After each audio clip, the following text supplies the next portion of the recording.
समय सचमुच बहुत तेजी से बीता और 2 महीने पलक झपकते निकल गए। प्रतियोगिता का दिन फिर से आ पहुंचा। इस दिन वे सभी आंतरिक शिष्य जो इसमें भाग लेने वाले थे प्रांगण में एकत्र हुए। Divine beast mansion, hegemon hall, heaven female alliance, flame gate और 10,000 इंसेक्ट गिल्ड के शिष्य ड्रैगन ब्लड लीजन के सदस्यों को आश्चर्य से देख रहे थे। पिछली बार जब उन्होंने उन्हें देखा था तो उनमें से अधिकतर अब भी सी एक्सपांशन क्षेत्र के मध्य स्तर पर थे, लेकिन मात्र 2 महीनों में वे सब अंतिम स्तर पर पहुंच चुके थे। 80% लोग सी एक्सपांशन के 9वें हेवन स्टेज तक पहुंच चुके थे और बाकी 8वें हेवन स्टेज तक पहुंच गए थे। यह बात ध्यान देने योग्य थी कि जब उन्हें अन्य 5 गुटों ने अस्वीकार किया था तो उसका मुख्य कारण उनका निम्न साधना स्तर था, लेकिन ड्रैगन ब्लड लीजन में शामिल होने के बाद उनमें आकाश पाताल समान परिवर्तन हो गया। अब उनकी साधना अन्य गुटों से कमजोर नहीं थी।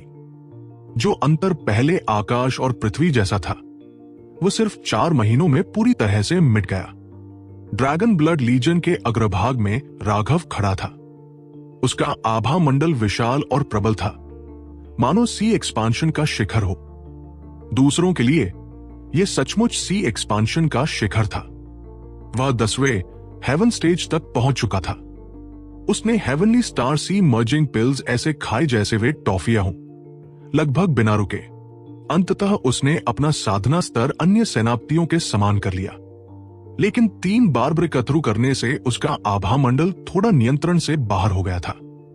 विशेषकर जब वह 10वें हेवन स्टेज तक पहुंचा तो उसकी आभा एकदम बहुत अधिक बढ़ गई।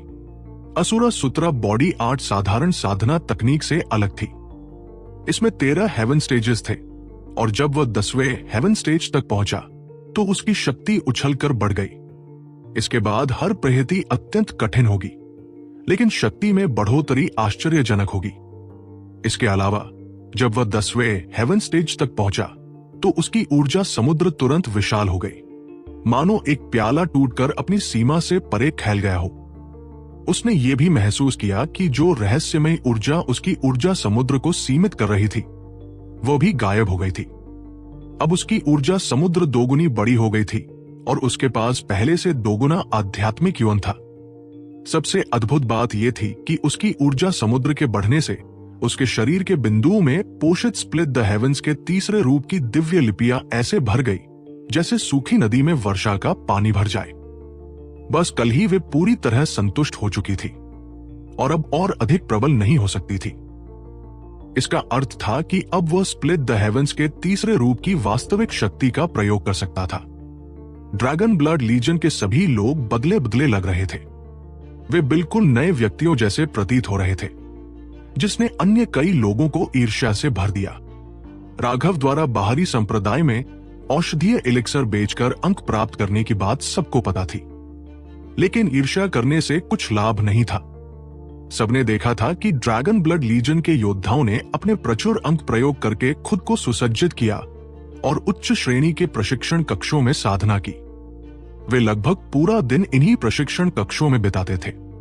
उनका नवधनाढ़ जैसा व्यवहार अन्य लोगों को खलता था, लेकिन ड्रैगन ब्लड लीजन के लिए यह अत्यंत सुखद अनुभव था। अर्जुन ने सही कहा था, मुझे सबसे अच्छा तब लगता है जब मुझे देखकर तुम चिढ़ते हो लेकिन कर कुछ नहीं सकते। इस दौरान ड्रैगन मार्क योद्धाओं ने वास्तव में समझा कि उछाल भरकर आगे बढ़ना क्या होता है। वे राघव के प्रति आभार और श्रद्धा से भरे हुए थे।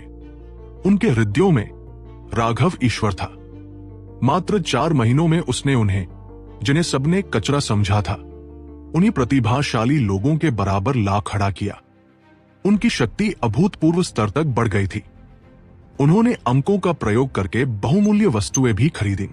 सभी के पास सर्वश्रेष्ठ खजाने थे और कुछ के पास तो रक्षात्मक उपकरण खरीदने के लिए भी अंक बचे थे। इससे वे इस बार की प्रतियोगिता के लिए आत्मविश्वास से भरे हुए थे। गवारों की टोली राघव की ओर उत्साह से देखते हुए नासिर ने व्यंग्य किया और थूक दिया। वो घृणा और ईर्ष्या से भरा हुआ था। जैसे ही उसने ये कहा, एक आकृति सामने प्रकट हुई और उसके चेहरे पर जोरदार तमाचा मारा। कितनी बार कहा है कि प्रांगण को गंदा मत करो, राघव ठंडी आवाज में बोला। असहनीय अत्याचार, अरुण का चेहरा बिगड़ गया। वो पास ही खड़ा था और तुरंत राघव की ओर घूंसा मारते हुए लपका। भयानक गड़गड़ाहट गूंजी और पूरा प्रांगण हिल गया। सभी के चेहरे बदल गए। सबसे चौंकाने वाली बात यह थी कि राघव और अरुण ने अपनी आभा प्रकट भी नहीं की थी, यानी ये मात्र एक साधारण वार था। राघव का दिल कांप गया। अरुण सचमुच प्रबल था। इस टक्कर से उसकी कलाई हल्की सुन्न हो गई। वह जानता था कि अरुण एक दुर्लभ शारीरिक साधक है, लेकिन 3 स्तर बढ़ने के बाद भी शारीरिक बल में उससे थोड़ा कम होना अप्रत्याशित था। राघव स्तब्ध था, लेकिन अरुण उससे भी अधिक हतप्रभ था। वो 5वें दर्जे का सेलेस्टियल था, कोई साधारण व्यक्ति नहीं, बल्कि हजारों वर्षों में मिलने वाला शारीरिक साधक। अब तक उसने कभी किसी को नहीं देखा था जो शक्ति में उसका मुकाबला कर सके, लेकिन इस आदान प्रदान में वे बराबरी पर थे। ये उसे क्रोधित कर गया। ये तो उसका विशेष क्षेत्र था, इसमें तो उसे आसानी से जीतना चाहिए था। बराबरी उसके लिए हार जैसा था। अरुण ने भौहें सिकोड़ ली और असली शक्ति का प्रयोग करने ही वाला था कि अचानक एक ठंडी आवाज गूंजी। तुम्हारी ऊर्जा देखकर अच्छा लगा। राघव और अरुण जल्दी से पीछे हट गए। आकाश में मुकेश फिर प्रकट हुआ। वो अब भी खून से लथपथ था। उसके कंधे पर इतनी गहरी कट लगी थी कि हड्डी तक दिख रही थी। कोई ऊर्जा उसकी देह को क्षय कर रही थी, जिससे उपचार धीमा था। हम आगे रक्तपात भरी लड़ाई लड़ रहे हैं और तुम यहां आपस में लड़ाई करके मौज मना रहे हो। कमाल है, सचमुच कमाल, मुकेश ने व्यंग्य किया। वरिष्ठ भाई मुकेश, मैं चुप रहो। नासिर कुछ कहने ही वाला था कि मुकेश ने उसे डांट दिया। मैं तुम्हारे जैसी फालतू बातों के लिए खाली नहीं हूं। क्या तुम्हें एहसास है कि जब तुम यहां बेवजह समय बर्बाद कर रहे हो, तब रोजाना लोग तुम्हारी रक्षा करने के लिए प्राण दे रहे हैं? पहले मैं ये कहने में संकोच कर रहा था, लेकिन तुम्हारी इस ऊर्जा को देखकर अब संकोच छोड़ता हूं। उसकी नजर सभी पर घूमी। वह बोला, मूल रूप से तुम्हें 3 बार प्रतियोगिता में भाग लेना था ताकि दैत्य प्राणियों से लड़ाई की आदत हो सके। उसके बाद ही तुम्हें वास्तविक युद्ध भूमि पर भेजा जाता। लेकिन तुम्हारा दुर्भाग्य है कि पिछले कुछ दिनों से इन्फर्नल डेविल अबिस में अराजकता फैल गई है और असंख्य दैत्य प्राणी संसार की बाधा तोड़कर मार्शल हेवन महाद्वीप में घुस आए हैं। एक्सुएंशन दाओ सेक्ट की रक्षा पंक्ति पर दबाव है, इसलिए इस बार की प्रतियोगिता रद्द कर दी गई है और इसके स्थान पर वास्तविक युद्ध होगा। अर्थात तुम सबको एक्सुएंशन दाओ सेक्ट के किसी गढ़ की रक्षा करनी होगी। यह असली युद्ध है, रक्तपात और निर्दयता से भरा हुआ। हाँ, खुशी की बात यह है कि इन्फर्नल डेविल अबिस से आए दैत्य प्राणी अब भी नियंत्रण में है। तुम्हें ऐसे दैत्य नहीं मिलेंगे जिन्हें हराया न जा सके, लेकिन असली युद्ध में पल भर में हालात बदल सकते हैं। कुछ भी संभव है। मैं तुम्हें और कुछ नहीं सिखा सकता। तुम्हें सब कुछ इस निर्दयी युद्ध भूमि पर सीखना होगा। समय कम है, कंगन पहने रहना, क्योंकि इस युद्ध में इनाम पहले से भी बड़े हैं। 7वें दर्जे के दैत्य को मारने पर एक किल पॉइंट मिलेगा। 8वें दर्जे के लिए 100 अंक और 9वें दर्जे के लिए तुम उनसे आमना सामना नहीं करोगे। जब युद्ध समाप्त होगा तो किल पॉइंट्स को सीधे संप्रदाय के अंकों में बदला जा सकता है। एक किल पॉइंट 1 अंक के बराबर होगा। ये सुनकर सभी शिष्य प्रसन्न हो गए। हर 7वें दर्जे के दैत्य का वध 1 अंक के बराबर था। याद रखना, यह सामान्य प्रतियोगिता नहीं है, ये असली युद्ध है। यदि कोई बिना आदेश के भागा तो चाहे उसके साथी सब मर भी गए हो, उसे संप्रदाय द्वारा मृत्युदंड दिया जाएगा। मुकेश ने ठंडी आवाज में कहा। सभी के दिल दहल गए। अब वे परीक्षण के शिष्य नहीं रहे, बल्कि युद्ध के सैनिक थे, और सैनिकों को आदेश मानने ही पड़ते हैं। राघव को कोई आश्चर्य नहीं हुआ। संप्रदाय ने उन पर इतना खर्च किया था। एक्सुएंशन दाओ सेक्ट का खाना पीना मुफ्त नहीं था, उसका प्रतिदान करना ही होगा। तुम सबको अलग अलग रक्षात्मक क्षेत्रों में भेजा जाएगा। ध्यान रखना, यदि कोई दैत्य तुम्हारे क्षेत्र से निकल गया तो तुम्हारे सारे किल पॉइंट्स शून्य हो जाएंगे और तुम्हें कड़ी सजा भी मिलेगी। इसके बाद उनके पैरों के नीचे की ईंटें चमक उठीं और प्रत्येक गुट को अनगिनत लिपियों ने ढक लिया।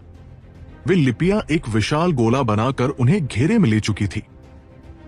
उन्हें लगा कि अंतरिक्ष मरोड़ खा रहा है और फिर चारों ओर असीम अंधकार छा गया। कुछ ही सांसों के बाद अंधकार हट गया और वे सभी एक धुंधली युद्ध भूमि पर खड़े थे। आसमान सुस्त और उदास था और सूरज कहीं नहीं दिख रहा था। खूनी रंग का कोहरा एक क्रूर आभा के साथ हवा में भर गया था। मौत की गंध तेज थी। राघव और अन्य लोग एक घाटी में दिखाई दिए। घाटी निश्चित रूप से प्राकृतिक नहीं थी। यह मनुष्यों द्वारा बनाया गया एक रास्ता था। यह 100 मील चौड़ा था। यह एक विशेष रूप से निर्मित चैनल था और जब राघव ने अपनी दिव्य भावना को फैलाया तो उसने 1000 मील दूर एक और चैनल महसूस किया। इन दो चैनलों के बीच एक विशाल और मोटी दीवार थी। दीवार पर रुंस थे और वो अतुलनीय रूप से मजबूत थी। उसके दाहिनी ओर के चैनल की रखवाली शांभवी की हेवन फीमेल अलायंस कर रही थी। उसके बाईं ओर एक खड़ी पहाड़ी थी। विशाल पर्वत ऊंचे थे और दूर तक फैले हुए थे। ये पहाड़ एक प्राकृतिक बाधा थी। जुआनतियान डाओ सेक्ट के शिष्यों के पीछे एक विशाल गढ़ था। राघव और अन्य लोग गढ़ के सामने अंतिम बाधा थे। यहां 6 चैनल थे और जब शैतान जानवरों की सेना आएगी तो वे 6 चैनलों में फैल जाएंगे। इससे उनकी शक्ति बिखर गई, जो घात लगाने और उन्हें रोकने के लिए फायदेमंद था। अगर शिष्य आगे देख सकते तो वे देखेंगे कि उनके चैनल सभी उनके सामने एक और विशाल चैनल से जुड़े हुए थे। उस विशाल चैनल के अंत में एक और भी बड़ा चैनल था। प्रत्येक चैनल में कई शाखाएं थी। ये एक नदी को रोकने की कोशिश करने जैसा था। जब सामने के लोग विशाल शैतान सेना को रोकने में असमर्थ होते थे तो वे उनमें से कुछ को अपने पास के अंत में शाखाओं के माध्यम से जाने देते थे। चौकियों की कई परतों के माध्यम से यदि शैतान सेना को अभी भी रोका नहीं जा सकता था तो उन्हें गढ़ को सक्रिय करने के लिए मजबूर किया जाएगा।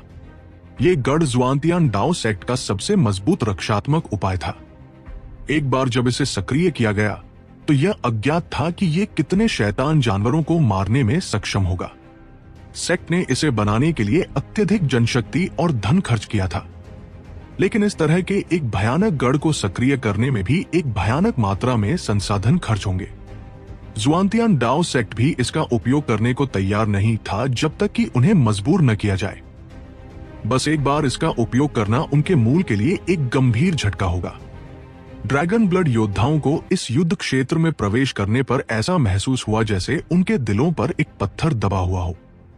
इन भव्य किलेबंदी के साथ साथ हवा में लटकी मौत की गंध को देखकर कोई भी उदासीन नहीं रह सकता था। ये युद्ध क्षेत्र का दबाव था। जितने अधिक जीवन मर गए थे उतना ही अधिक दबाव होगा। इस तरह का मानसिक दबाव घबराहट पैदा करने वाला था। भंवर वध गठन बनाओ। अपने बीच के स्थान और दूरी का ध्यान रखें। गलती से अपने ही लोगों पर हमला ना करें, या आपके बारे में जो मजाक बनाया जाएगा वो कभी खत्म नहीं होगा। राघव ने अपने लोगों का ध्यान आकर्षित करते हुए तालियां बजाई। वे जल्दी से फैल गए। भंवर वध गठन में 9 के समूह बनाना शामिल था। ये एक बहुत ही चुस्त और अनुकूलनीय गठन था। वे जल्दी से एक बार फिर से बन सकते थे। 9 के 9 समूहों को एक बड़े गठन में जोड़ सकते थे। ये एक सरल लेकिन बहुत व्यावहारिक गठन था। 13,000 से अधिक लोगों के लिए 100 मील चौड़े स्थान की रखवाली करना बहुत सरल था। समुद्र विस्तार के दायरे में एक एकल पूर्ण शक्ति हमला तुरंत इतनी दूरी को कवर कर सकता था। करीब की सीमा पर और हमले को संपीड़ित करके यह हमले को और भी मजबूत बना देगा। ड्रैगन ब्लड लीजन के योद्धाओं ने जल्दी से अपनी जगह ले ली। बस अपनी स्थिति लेने में व्यस्त होकर उन्होंने युद्ध क्षेत्र के दबाव को कम महसूस किया। इतना घबराओ मत, क्योंकि वह एक बहुत ही मूर्खतापूर्ण बात है। अब जब आप युद्ध के मैदान में हैं, तो एकमात्र चीज जो मायने रखती है वह है ताकत। यदि आप पर्याप्त मजबूत हैं, तो आपके सामने शैतान जानवर सिर्फ अंक है। यदि आप पर्याप्त मजबूत नहीं हैं, तो चिंतित होने का और भी कम कारण है। आप निश्चित रूप से मर जाएंगे, तो क्यों घबराएं? राघव ने कहा। ड्रैगन ब्लड लीजियन के सदस्य अनैच्छिक रूप से हंसे, यह देखकर कि राघव उनके गठन के सामने कैसे सहज था। युद्ध क्षेत्र के दबाव से बिल्कुल भी अप्रभावित उनके तनावपूर्ण दिल थोड़े ढीले हो गए। इसके अलावा मुझे आपको कुछ अच्छी खबर देने दे। हमारे पड़ोसी हेवन फीमेल अलायंस की सुंदर सेना है। राघव की आवाज अचानक शांत हो गई जब उन्होंने कहा, सभी लोग एक आदमी के विक्रय बिंदुओं को दिखाने के लिए कड़ी मेहनत करें। उन्हें दिखाएं कि एक आदमी कितना दबंग होना चाहिए। अगर हम अपनी तरफ के सभी शैतान जानवरों को मार देते हैं तो हम दूसरी तरफ जा सकते हैं और उनकी मदद कर सकते हैं। आप समझते हैं, आप न केवल अंक प्राप्त कर सकते हैं बल्कि आप सुंदरियों को बचाने वाले नायक भी हो सकते हैं। राघव ने एक शरारती मुस्कान के साथ उन पर अपनी भौहें उठाई। नेहा ने राघव की ओर देखा और कुछ नहीं कहा। वह जानती थी कि वो लोगों को प्रोत्साहित करने और उन्हें अपनी घबराहट को भूलने के लिए इस घटिया तरीके का उपयोग कर रहा था। कभी कभी ऐसी चीज के लिए एक आदमी की इच्छा उन्हें अभूतपूर्व शक्ति के साथ विस्फोट करने की अनुमति दे सकती थी। उसने देखा कि लोगों के जुनून प्रज्वलित हो गए थे। एक अच्छा विचार, लेकिन मेरे हेवन फीमेल अलायंस के योद्धाओं को किसी भी बदबूदार पुरुषों की जरूरत नहीं है। यहां तक कि फायदा उठाने के लिए यहां आने के बारे में भी मत सोचो।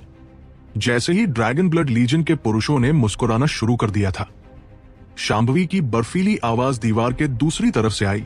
साथ में कुछ युवतियों की झंकार वाली हंसी भी थी। राघव अवाक रह गया। अब ये अजीब था। वो बेनकाब हो गया था। जिस चीज ने उसे सबसे ज्यादा गुस्सा दिलाया वो ये था कि नेहा भी उस पर हंसी। अचानक जमीन गर्जने लगी और सभी शिष्यों के भाव बदल गए। शैतान जानवर सेना आ गई थी। बस कुछ ही सांसों के बाद शैतान जानवरों की एक लहर को उनकी ओर चार्ज करते हुए देखा जा सकता था। यह परीक्षण और प्रतियोगिता से अलग था। अब सभी प्रकार के शैतान जानवर थे। हालांकि उनके शरीर विशाल नहीं थे, उनकी आभाएं बहुत निरंकुश थी।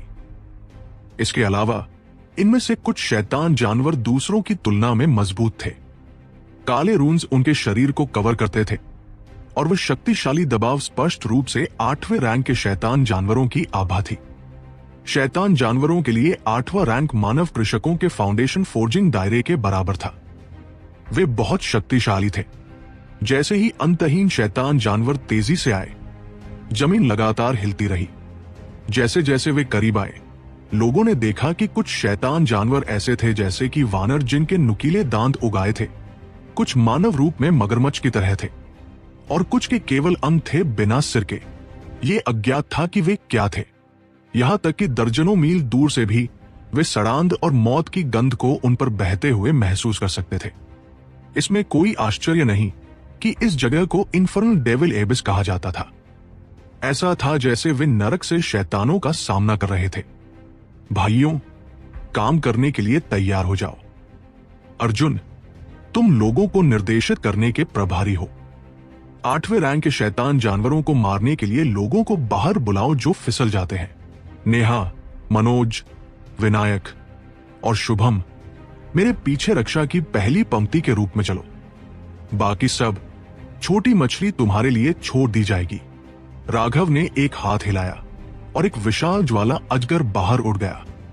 इसकी ज्वाला के रून्स खूनी रंग के थे और जब इसने अपना मुंह खोला तो एक ज्वाला उल्का शैतान जानवरों पर बाहर निकल गई।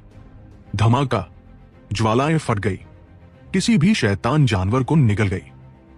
7वें रैंक के शैतान जानवर तुरंत टुकड़ों में बदल गए और एक दर्जन 8वें रैंक के शैतान जानवरों को भी मारा गया और कान छेड़ने वाली चीखें निकल गई।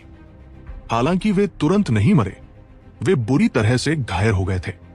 शीन मुड़ गया और अपनी पूंछ के एक झटके के साथ इसने उन जलते हुए 8वें रैंक के शैतान जानवरों को अलग कर दिया। यह सबसे आगे उड़ गया। जब अन्य पासों में शिष्यों ने देखा कि यह कितना शक्तिशाली था तो वे पूरी तरह से चौंक गए। केवल एक व्यक्ति की आंखों से लगभग ज्वालाएं निकलने वाली थी। वो व्यक्ति नासिर था। राघव की ज्वाला अजगर की ताकत पूरी तरह से उसी की वजह से थी। उसकी 3 पृथ्वी ज्वालाओं को इसने निगल लिया था। अन्य 5 गुटों ने भी कार्रवाई की।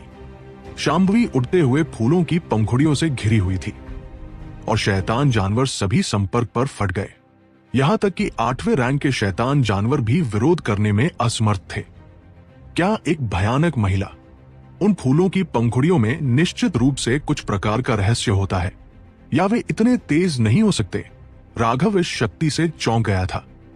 उन्होंने उन पंखुड़ियों के भीतर कोई मौलिक ऊर्जा महसूस नहीं की, लेकिन उनकी तीक्ष्णता ने यहां तक कि ट्रेजर आइटम्स को भी पार कर लिया। जैसे ही शांभवी ने अपनी शक्ति प्रदर्शित की, उसने सबसे आगे शैतान जानवरों के जनसमूह का वध किया। उनमें से केवल एक हिस्सा उसकी नाकेबंदी से बच गया और उसके पीछे के लोगों पर हमला किया। लेकिन उसके पीछे रंजिता थी और उसने महिला योद्धाओं को शैतान जानवरों पर हमला करने का निर्देश दिया। सब कुछ नियंत्रण में था और वे बिल्कुल भी घबराए नहीं थे। शांभवी के दूसरी तरफ गणेश का 10,000 इंसेक्ट किल था। गणेश भी अपनी भयानक शक्ति प्रदर्शित कर रहा था। यह अज्ञात था कि उसने वास्तव में कब इतने सारे कीड़े उठाए थे, लेकिन उसने अपने सभी शिष्यों को पीछे हटने के लिए कहा था। केवल कीड़ों की एक विशाल सेना का उपयोग करके उसने अपने चैनल के प्रवेश द्वार पर एक मौत का जाल बनाया। जमीन पर सभी प्रकार के खोल वाले कीड़े दिखाई दिए। वे कीड़े लगातार अपने मुंह से जहर उगल रहे थे और कोई भी शैतान जानवर जो इससे छुआ जाता था वो तुरंत गलना शुरू कर देता था और कराहे निकालता था। हवा में अनगिनत 3 मीटर लंबे मधुमक्खी जैसे कीड़े थे। उन्होंने अपनी पूंछ से लंबे डंक निकाले जो शैतान जानवरों के माध्यम से छेदते थे। एक बार जब शैतान जानवरों को जहर से मारा गया तो ये डंक तुरंत उनके शरीर को सड़े हुए मांस की तरह विस्फोट करने का कारण बनते थे। एक बार जब शैतान जानवरों को मार दिया गया तो अनगिनत चिमटी वाले कीड़े जमीन से बाहर निकलेंगे और उनके शवों को खा जाएंगे। सिर्फ 3 प्रकार के कीड़े नहीं थे, सभी प्रकार थे। कुछ चारा के रूप में कार्य कर रहे थे, कुछ ढाल के रूप में कार्य कर रहे थे, कुछ गुप्त हमलों को लॉन्च कर रहे थे। ये कीड़ों की एक सच्ची अंतहीन सेना थी। कीट सेना ने अनिवार्य रूप से पास के प्रवेश द्वार को अवरुद्ध कर दिया था और 10,000 इंसेक्ट गिल्ड के शिष्यों को मूल रूप से कुछ भी करने की जरूरत नहीं थी, इसलिए वे बस देखते रहे। दूसरी तरफ डिवाइन बीस्ट मेंशन, हेगेमॉन हॉल और फ्लेम गेट ने भी हमला किया था। जिस चीज ने राघव को चौंका दिया वो ये था कि नासिर के पास एक नया सामान था। उसने एक विशाल ज्वाला वानर को बुलाया था और उसकी ज्वालाओं से उतार चढ़ाव बहुत शक्तिशाली थे। यह वास्तव में स्कारलेट ब्लड फ्लेम से कमजोर नहीं था। वास्तव में इसकी रैंकिंग भी थोड़ी उससे आगे निकल सकती है। नासिर अपने ज्वाला वानर के सिर पर खड़ा था क्योंकि यह लगातार शैतान जानवरों पर हमला करता था, लेकिन एकमात्र चीज जिसे वो घूर रहा था वो दूर का राघव था। उसकी आंखें दुश्मनी से भरी हुई थी। राघव ने उसे ठंडे होकर देखा। उसके चेहरे पर एक हल्का ताना दिखाई दिया। क्या यह बेवकूफ उसे और भोजन भेजने वाला था? राघव की ओर से शीन सबसे आगे था और आसपास आने वाले सभी डेविल बीस्ट्स को भस्म कर रहा था। 3 अर्थ फ्लेम्स और अनूप की पिल फ्लेम को निगलने के बाद उसमें पूरी तरह बदलाव आ चुका था। वर्तमान फ्लेम ड्रैगन अपनी शक्ति पर इतनी पकड़ हासिल कर चुका था कि राघव भी हैरान रह गया। उसकी शक्ति पर नियंत्रण वैसा ही था जैसा कोई अल्केमिस्ट पिल रिफाइनमेंट के दौरान अपनी ज्वाला पर रखता है। उसकी हर एक शक्ति का कण बिना जरा भी बर्बाद हुए परफेक्ट तरीके से इस्तेमाल हो रहा था। क्या यह अनूप की पिल फ्लेम को निगलने का परिणाम है? इसने उसकी फ्लेम कंट्रोल की समझ भी सोख ली है। जब राघव ने शीन को इतनी आसानी से आगे बढ़ते देखा तो वो बेहद प्रसन्न हुआ। शीन की शक्ति उसकी अपेक्षाओं से कहीं अधिक थी। शीन के पीछे नेहा, मनोज, शुभम और विनायक खड़े थे। उन्होंने एक लंबी डिफेंसिव लाइन बना ली थी। नेहा की वाइन ब्लेड्स और शुभम तथा विनायक के अर्दन स्पीयर्स दोनों ही बड़े क्षेत्र की मारक तकनीकें थी। शीन से बचकर निकलने वाले अधिकांश डेविल बीस्ट्स उनकी मार से ढेर हो रहे थे। जहां तक मनोज की बात थी, उसके पास कोई बड़े क्षेत्र की तकनीक नहीं थी। वह सिर्फ 8वें रैंक के डेविल बीस्ट्स पर ध्यान केंद्रित कर रहा था और उन्हें फॉर्मेशन में घुसने नहीं दे रहा था। इन परत दर परत अवरोधों की वजह से ड्रैगन ब्लड लीजन तक पहुंचने वाले डेविल बीस्ट्स की संख्या बहुत कम थी और जो पहुंच भी रहे थे वे अधिकतर 7वें रैंक के थे। 9 लोगों की टीम बनाकर उनकी फॉर्मेशंस तलवार की धार जैसी बन जाती और उन्हें काट डालती। ऊपर से देखने पर यह मार्ग डेविल बीस्ट्स के लिए मौत की घाटी लग रहा था। ये फॉर्मेशंस मांस पीसने वाली मशीनों जैसी थी। फॉर्मेशन के चलते ही डेविल बीस्ट्स चित चितरे हो जाते। काला खून और मांस के टुकड़े हवा में उड़ रहे थे। दृश्य बेहद भयानक और खूनी था। लेकिन ये डेविल बीस्ट्स मौत से बिल्कुल नहीं डर रहे थे। अपने साथियों को मरते देख भी वे पागलों की तरह आगे बढ़ते जा रहे थे। पूरे ड्रैगन ब्लड लीजन में राघव सबसे फुर्सत में दिख रहा था। वह जमीन पर बैठा हाल ही में काटे गए एक डेविल बीस्ट का सिर जांच रहा था। उस डेविल बीस्ट के दांत किसी ट्रेजर वस्तु जितने तेज थे। उन दांतों पर काली रेखाएं थी जो मृत्यु की आभा फैला रही थी। ये आभा बेहद खास थी। अगर ये काट ले तो ये जहर जैसी ऊर्जा शरीर में घुस जाती, जिसे हेवनली दाव ऊर्जा भी मिटा नहीं सकती थी। इसलिए डेविल बीस्ट से घायल होना बहुत बड़ी मुसीबत थी। राघव ने उसके आधा फुट लंबे एक दांत को तोड़कर उसकी आभा को ध्यान से परखा। अजीब तरह से उसे इस दुष्ट आभा के भीतर कोई और जानी पहचानी आभा भी महसूस हुई। अचानक एक 8वें रैंक का डेविल बीस्ट मनोज की रोकथाम से निकल आया। अर्जुन उसे अपने सुनहरे क्रोसबो से मारने ही वाला था कि राघव ने वह दांत फेंक दिया। वह सीधे डेविल बीस्ट के सिर में घुस गया। इसमें सिर्फ पागलपन भरी इच्छा शक्ति है, कोई आध्यात्मिक उतार चढ़ाव नहीं। यानी इसमें बुद्धि नहीं है, इसमें इच्छाएं तो है, लेकिन मौत का डर नहीं। कितना अजीब है। उस डेविल बीस्ट की मौत के समय राघव ने अपनी स्पिरिचुअल स्ट्रेंथ से उसकी अनुभूति को जांचने की कोशिश की। यह बहुत ही अजीब जीव था। किसी भी प्राणी में जन्मजात डर होता है, खतरे और मौत से, लेकिन इनमें ऐसा कुछ नहीं था। इनमें तो आध्यात्मिक उतार चढ़ाव तक नहीं थे। अगर इनके शरीर मां से बने ना होते तो राघव सोचता कि ये लोगों को मारने के लिए बनाए गए कठपुतली, पपेट्स ये सचमुच पपेट्स जैसे हैं। राघव की आंखों में चमक आ गई। ये डेविल बीस्ट्स वास्तव में किसी कठपुतली की तरह ही थे। इनके हमले लगभग स्वाभाविक प्रवृत्ति पर आधारित थे, और यही कठपुतली की बुनियादी प्रकृति है। ये क्या है? राघव ने उस डेविल बीस्ट की छाती से एक काला पत्थर निकाला। वो पत्थर एक बच्चे की मुट्ठी जितना बड़ा था, और उस पर ऐसी रेखाएं थी जो रेंगते हुए सौपैरिये सेंटिपेड जैसी लग रही थी। वो बेहद भयावह लग रहा था, लेकिन राघव को उसमें दूसरी तरह की ऊर्जा का भी उतार चढ़ाव महसूस हुआ। वह चौंक कर बोला, ये तो यूएन एनर्जी फ्लक्चुएशंस है, लगभग वही जो यूएन स्पिरिट स्टोन से आती है। वह दंग रह गया। क्या ये devil beast UN spirit stones पैदा कर सकते हैं? ये तो बिल्कुल बकवास लगता था। यूएन स्पिरिट स्टोन्स तो खदानों से निकलते हैं, फिर डेविल बीस्ट कोर्स कैसे यूएन स्पिरिट स्टोन्स बन सकते हैं? ध्यान से जांचने पर उसने पाया कि इस डेविल बीस्ट कोर की ऊर्जा का सिर्फ एक छोटा हिस्सा ही यूएन स्पिरिचुअल एनर्जी थी। यह सिर्फ 10वां हिस्सा था। बाकी 90% ऊर्जा उग्र और अंधेरी थी, जो कल्टिवेटर्स के लिए जहर जैसी थी। इस स्थिति में यूएन स्पिरिचुअल एनर्जी को निकाला नहीं जा सकता था, इसलिए इस पत्थर का कोई उपयोग नहीं था। थोड़ी देर अध्ययन करने के बाद राघव ने ध्यान ड्रैगन ब्लड लीजन की लड़ाई पर लगाया। हाँ, मैंने 375 पॉइंट्स कमा लिए, एक ड्रैगन मार्क योद्धा ने खुशी से चिल्लाते हुए कहा। लड़ाई शुरू हुए अभी 2 घंटे भी नहीं हुए थे, और एक साधारण इनर सेक्ट डिसाइपल ने इतने पॉइंट्स बना लिए थे। यह तो जैसे सोना मिलने जैसा था। सिर्फ 2 घंटे काम करके उसने 3 महीने के राशन से भी ज्यादा कमा लिया था। वो उत्साहित ना होता तो क्या होता?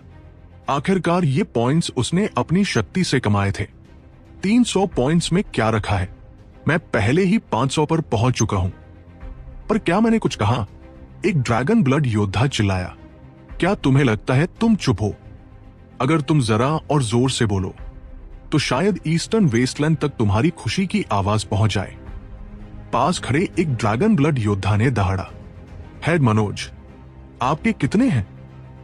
एक ड्रैगन ब्लड योद्धा ने पूछा। 27, मनोज ने जवाब दिया। 27? असंभव। रुकिए, हजारों या लाखों? सभी दंग रह गए। सिर्फ 8वें रैंक के डेविल बीस्ट को संभालने वाले मनोज के पॉइंट्स 2 लाख से ऊपर पहुंच चुके थे। तो क्या नेहा के पॉइंट्स 10 लाख से भी ऊपर होंगे? राघव ने अपनी ब्रेसलेट पर देखा। उसके पॉइंट्स 32,70,000 तक पहुंच चुके थे। शीन बेहद शक्तिशाली था, अल्केमी और युद्ध दोनों में बेजोड़। यह भी अज्ञात था कि एक्सपेंशन दाओ सेक्ट कौन सी सीक्रेट टेक्निक इस्तेमाल कर रहा था। जिससे शीन द्वारा मारे गए डेविल बीस्ट के पॉइंट्स भी उसके ब्रेसलेट में जुड़ रहे थे। अरे, ध्यान दोगे भी या नहीं, या दिन भर बातें करते रहोगे? सिस्टर नेहा, ये भाई तो बोरियत में आलसी हो रहे हैं, जरा इन्हें और पॉइंट्स दिलवा दो, अर्जुन चिल्लाया। अर्जुन ने देखा कि सब हद से ज्यादा निश्चिंत हो रहे हैं। डर भूलकर उनका आत्मविश्वास खुलने लगा था। अब उन्हें थोड़ा और काम देना जरूरी था ताकि वे सतर्क हो सके। नेहा ने अपने हमले का क्षेत्र थोड़ा घटा दिया। नतीजतन डेविल बीस्ट्स का एक बड़ा झुंड फॉर्मेशन में घुस आया। ड्रैगन मार्क योद्धाओं ने दहाड़ लगाई और कत्लेआम शुरू कर दिया। डर छोड़कर, घबराहट हटाकर और ड्रैगन ब्लड योद्धाओं के नेतृत्व में कई लड़ाइयां झेलने के बाद ड्रैगन मार्क योद्धाओं ने आखिरकार असली लड़ाई की भावना पाली थी। उनके और ड्रैगन ब्लड योद्धाओं के बीच का अंतर तेजी से घट रहा था। राघव की तरफ सब बेहद सहज था और बाकी गुट भी लगभग समान हालात में थे, लेकिन डिवाइन बीस्ट मैंशन और हेगेमन हॉल दोनों ने अपने हमले का दायरा बढ़ा दिया था। वे सिर्फ अपने चैनल की रक्षा करने पर संतुष्ट नहीं थे। शाहिद, मुकुल और भुवन 100 मील तक आगे बढ़कर रास्ते में आने वाले हर डेविल बीस्ट का कत्ल कर रहे थे। कमाल है, कितने नीच हैं, ये हमारे पॉइंट्स छीन रहे हैं, अर्जुन गरज उठा। वे तीनों आगे निकलकर ड्रैगन ब्लड लीजन के हिस्से के डेविल बीस्ट्स को मार रहे थे। इसके चलते उनके चैनल में डेविल बीस्ट की संख्या बहुत घट गई, यानी वे उनके पॉइंट्स छीन रहे थे। हालांकि हर फैक्शन के पास ऐसा करने की क्षमता नहीं थी।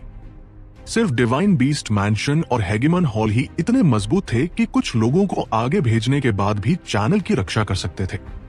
असल में शांभवी की टीम भी रंजिता को आगे भेज सकती थी, लेकिन शांभवी ने ऐसा नहीं किया और वही पुरानी लय बनाए रखी। 10,000 इंसेक्ट गिल्ड की ओर गणेश ने देखा कि राघव कुछ नहीं कर रहा है। उसने भी सोचा कि अगर वह सारे डेविल बीस्ट्स खुद ही मार डालेगा तो उसके साथी खाली रह जाएंगे।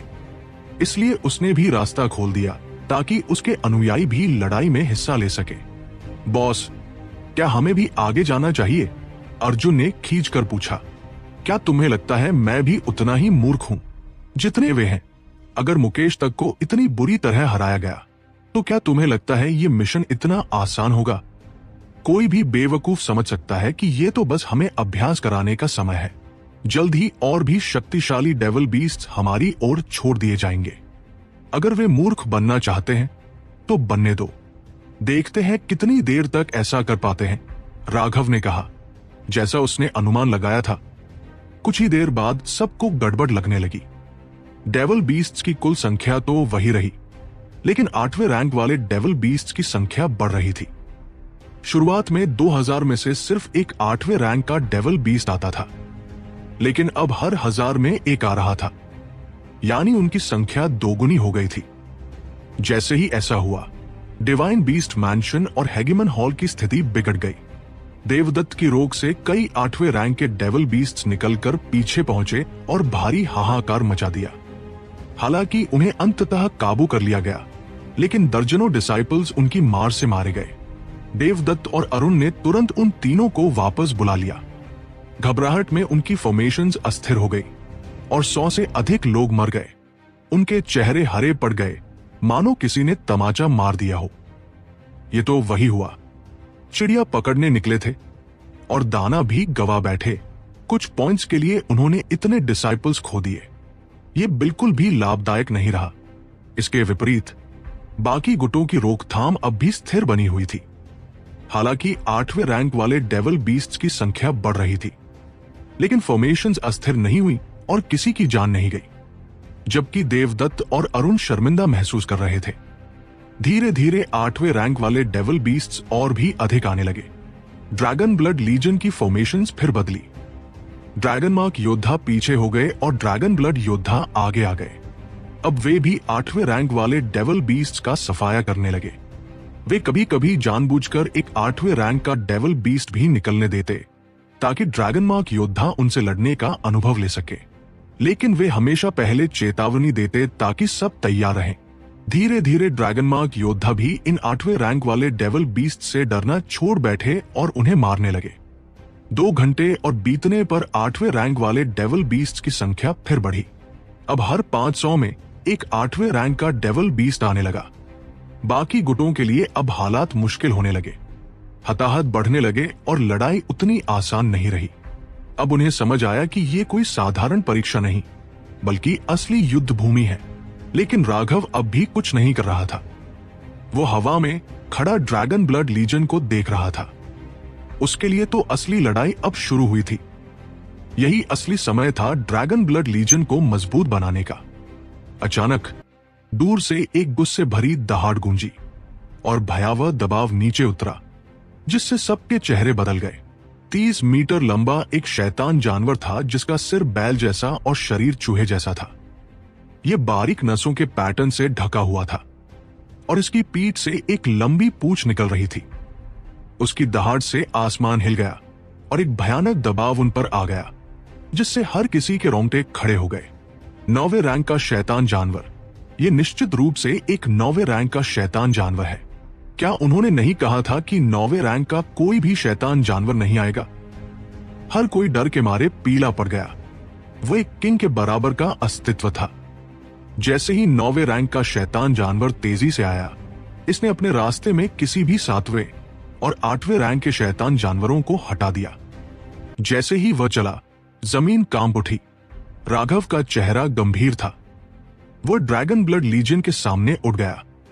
उसी समय शांभवी, गणेश, देवदत्त, अरुण और नासिर भी अपने गुटों के सामने दिखाई दिए। उनके गार्ड्स ऊपर उठाए गए थे।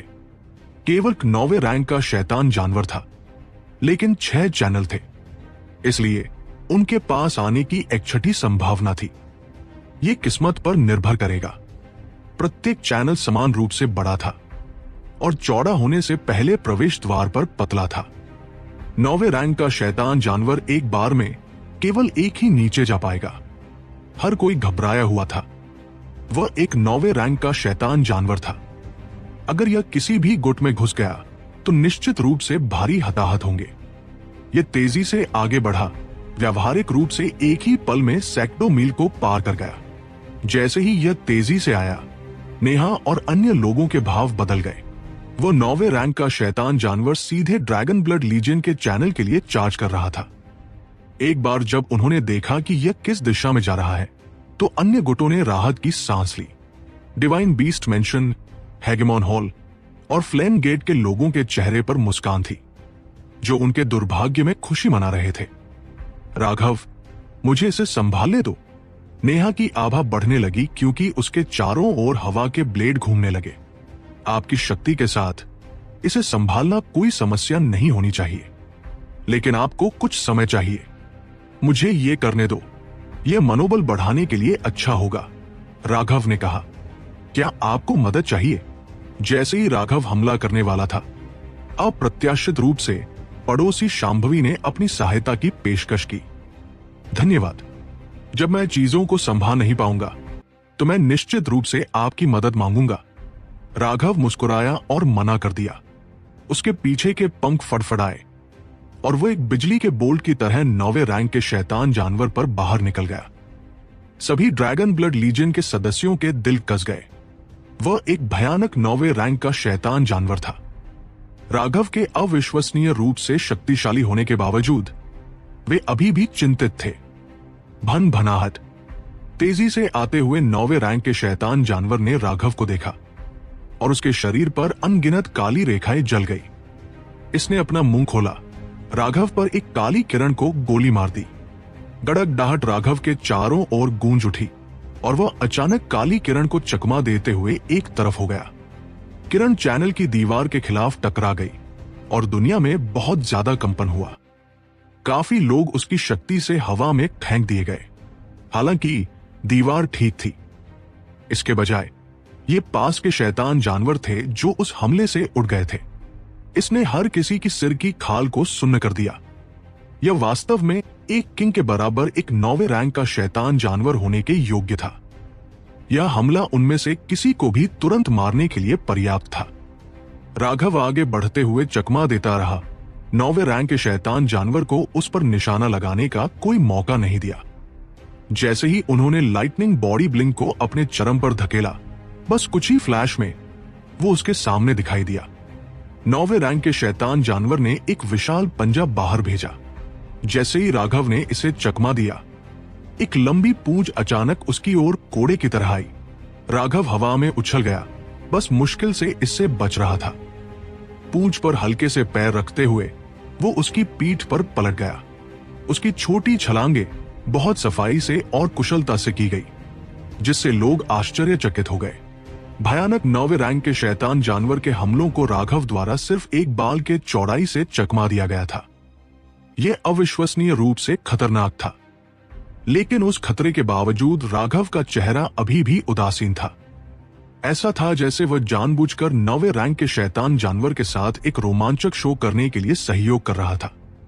एक बार जब वो उसकी पीठ पर कूद गया तो राघव के हाथों में एक खूनी रंग की कृपाण दिखाई दी। स्प्लिट द हेवेंस दो, एक खूनी रंग की कृपांशवी नीचे गिर गई, जिससे लोगों की आंखें चौंधिया गई। 9वें रैंक के शैतान जानवर का सिर हवा में ऊंचा उठ गया। उसका काला खून चारों ओर बह रहा था। यहां तक कि एक बार जब इसका सिर काट दिया गया तो यह रुका नहीं। इसके बिना सिर वाले शरीर की गति इसे दर्जनों मील तक आगे ले गई। यह आखिरकार रुकने से पहले व्यावहारिक रूप से ड्रैगन ब्लड लीजन तक पहुंच गया। राघव इसके ऊपर पहुंचा। इस पर खड़े होकर उसने ड्रैगन ब्लड लीजन के लिए एक जीत का पोज लिया।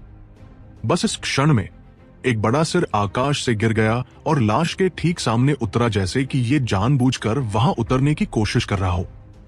यह 9वें रैंक के शैतान जानवर की गर्दन के ठीक सामने था। बहुत शक्तिशाली है।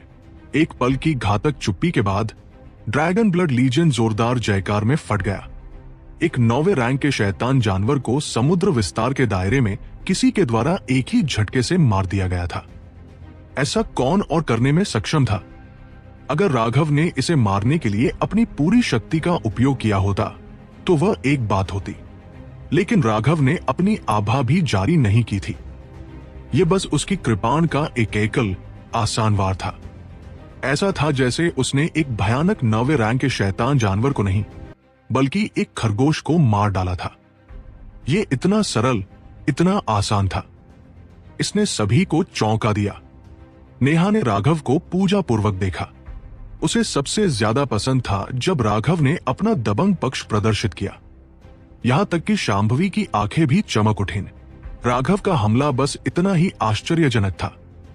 उसने अभी अभी युद्ध रणनीति के सही सार को प्रदर्शित किया था।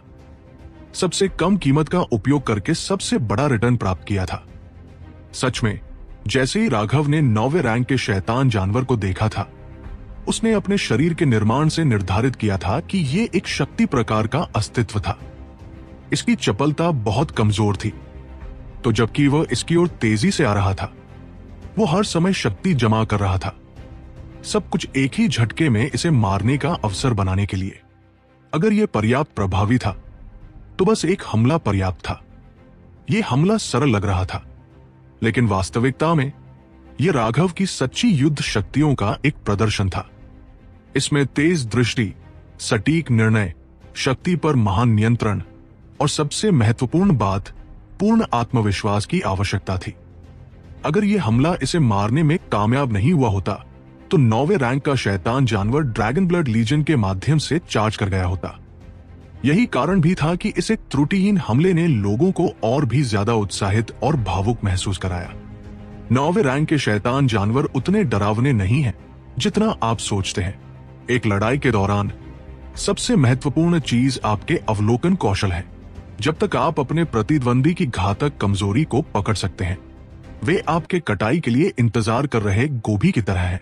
सभी लोग मारना जारी रखें, राघव ने कहा, लाश से कूदते हुए। ड्रैगन ब्लड लीजन के योद्धा गरजते थे और पूरे जोर से हमला करते थे। राघव के हमले ने उनके मनोबल को एक अभूतपूर्व ऊंचाई तक बढ़ा दिया था। उन्हें लगा कि उनके शरीर ऊर्जा से भरे हुए हैं, इतना ज्यादा कि अगर वे पूरे जोर से हमला नहीं करते तो उनकी ऊर्जा उनके शरीर को विस्फोट कर देगी। क्या एक सुंदर हमला, एक अद्भुत कृपाण और एक और भी अद्भुत आदमी। ये अज्ञात था कि हेवन फीमेल अलायंस में कितनी युवतियां इस हमले से मुक्त थी। एक महिला के लिए इस तरह के एक दबंग प्रदर्शन में एक घातक आकर्षण था। खेती की दुनिया की महिलाओं के लिए आदमी जितना ज्यादा दबंग होगा उतना ही ज्यादा वे चलेंगी। और राघव का दबंग पक्ष अन्य लोगों से अलग था। उन्होंने इसे जानबूझकर कभी प्रदर्शित नहीं किया। यह बस सहज रूप से खुद को प्रकट करेगा, या आमतौर पर उसकी हड्डियों में, या यहां तक कि उसकी आत्मा में भी छिपा होता था। युद्ध के मैदान में प्यार में डूबे मूर्खों की तरह विचलित मत हो, शांभवी ने डांटा। लेकिन वो हमला वास्तव में सुंदर था। यहां तक कि रंजिता भी भावनात्मक रूप से आह भरे बिना नहीं रह सकी। तुम, शांभवी ने उसे घूरा। रंजिता ने अपनी जीभ बाहर निकाली और कुछ और नहीं कहा, जबकि राघव के हमले ने सभी को चकित कर दिया था। कुछ लोग भी ईर्ष्या और बेचैन थे। 9वें रैंक के शैतान जानवर को मारने के बाद राघव ने उसकी छाती से एक क्रिस्टल कोर निकाला। उसने विशाल युआन आध्यात्मिक ऊर्जा को महसूस किया। इस कोर के अंदर की युआन आध्यात्मिक ऊर्जा 8वें रैंक के शैतान जानवर से सैकड़ों गुना मजबूत थी। यह लगभग एक युआन स्पिरिट स्टोन प्राप्त करने के बराबर था। लेकिन पिछले कोर की तरह युआन आध्यात्मिक ऊर्जा ने अपनी कुल ऊर्जा का केवल 10वां हिस्सा लिया। बाकी बेकार ऊर्जा थी जो पूरी तरह से इसके साथ उलझी हुई थी। इसे निकालना बहुत मुश्किल होगा। युआन स्पिरिट स्टोन्स के बारे में सोचते हुए राघव मुस्कुराया। वे फाउंडेशन फोर्जिंग शिष्यों के लिए अमूल्य खजाने थे, और उसके पास उनमें से 1 अरब से अधिक थे। मूल रूप से राघव कुछ संसाधनों के लिए वेद शर्मा को कुछ बेचने के बारे में सोच रहा था। लेकिन इससे पहले कि वो उस योजना के साथ चला जाता, ड्रैगन ब्लड लीजन का धन बढ़ गया था। युआन स्पिरिट स्टोन्स का उपयोग खुद के लिए करना सबसे अच्छा था। जैसे जैसे समय बीतता गया, शैतान जानवरों की संख्या में वृद्धि हुई, और अब उनमें से 10वां हिस्सा 8वें रैंक पर था। अनुपात केवल बढ़ रहा था, और सभी गुटों को यह कठिन लगने लगा था। कुछ गुटों में पहले से ही हताहत हुए थे। गुटों के अभिजात वर्ग के शैतान जानवरों का वध करने की पूरी कोशिश करने के बावजूद वे बहुत ज्यादा थे। हर किसी की रक्षा करने का कोई रास्ता नहीं था, और काफी हद तक कमजोर शिष्य मर गए। फ्लेम गेट में हताहतों की संख्या सबसे अधिक थी। लड़ाई की शुरुआत से अब तक उनके 700 से अधिक शिष्य मर चुके थे। एक कारण यह था कि उनके पास केवल एक 5वें रैंक का सेलेस्टियल था, और दूसरा कारण यह था कि उनके नेता नासिर में कोई नेतृत्व क्षमता नहीं थी। उनके गठन कड़े और कठोर थे। हेवन फीमेल अलायंस में भी हताहत हुए थे, हालांकि वे इतने ज्यादा नहीं थे। शांभवी की फूलों की पंखुड़ियों ने एक चौंकाने वाले बड़े क्षेत्र को कवर किया, और अपने दम पर उसने शैतान जानवरों के आधे से अधिक हमलों को रोक दिया। लेकिन एक व्यक्ति की ताकत का मतलब यह नहीं था कि उनकी सामूहिक ताकत महान थी। अभी भी ऐसे क्षेत्र थे जिनकी वह देखभाल नहीं कर सकती थी। केवल वही जिन्होंने शून्य हताहतों की संख्या को बनाए रखा था। वे ड्रैगन ब्लड लीजन और 10,000 इंसेक्ट गिल्ड थे। लेकिन हालांकि 10,000 इंसेक्ट गिल्ड में कोई इंसान नहीं मरा था, गणेश की कीट सेना में हताहत हुए थे। उसे भी ये कठिन लगने लगा था। राघव लगातार ड्रैगन ब्लड लीजन पर ध्यान दे रहा था, और सब कुछ अभी भी अच्छी तरह से नियंत्रण में था। अर्जुन उन्हें हवा से निर्देशित कर रहा था। इस प्रकार अभी के लिए कोई खतरा नहीं था। हालांकि उन पर दबाव अब बेहद महान था। लेकिन उसी समय राघव क्या चाहता था कि वह दबाव था। नए ड्रैगन मार्क योद्धाओं को अभी भी इस तरह के जीवन और मृत्यु की लड़ाई का अनुभव करने की जरूरत थी। शैतान जानवरों की संख्या गिर रही है। क्या ये अंत है? राघव ने देखा कि शैतान जानवरों की संख्या वास्तव में गिरने लगी थी। अचानक जमीन कांप उठी और विशाल आंकड़े तेजी से आए। यह देखकर राघव का चेहरा भी बदल गया।